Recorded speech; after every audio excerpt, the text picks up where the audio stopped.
Dobrý večer, moje meno je Makara Volek, ja som z firmy Makrofilm Video Management. Týchto 30 korún, čo som teraz zaplatil, nie je prvá investícia moja do krízy.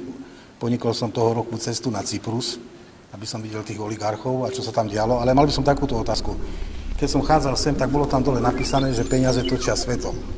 Keď som išiel sem, tak som dostal cez Facebook taký odkaz Forbes, 10 najvplyvnejších ľudí na svete a čítam.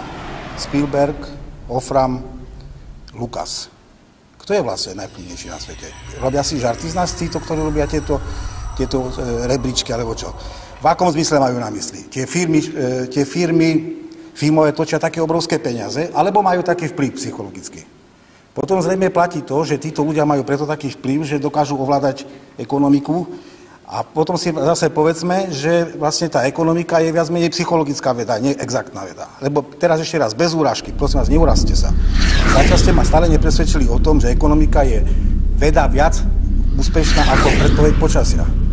Lebo darí sa vám popisovať, čo sa stalo a to, čo bude, všetci hovoríte, nevieme, čo bude. Čiže zatiaľ, a pritom existujú aj programy o počasí a pritom sú najsledovanejšie. Hej? Čiže bez úražky. Ja som sem prišiel, že ma presvedčíte, ale stále počujem, že vy vlastne neviete, čo sa bude odohrávať.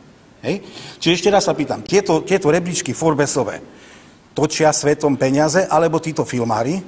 A potom som sa chcel spýtať, či ste videli vy hru Enron, ktorá bola tu na Prahe.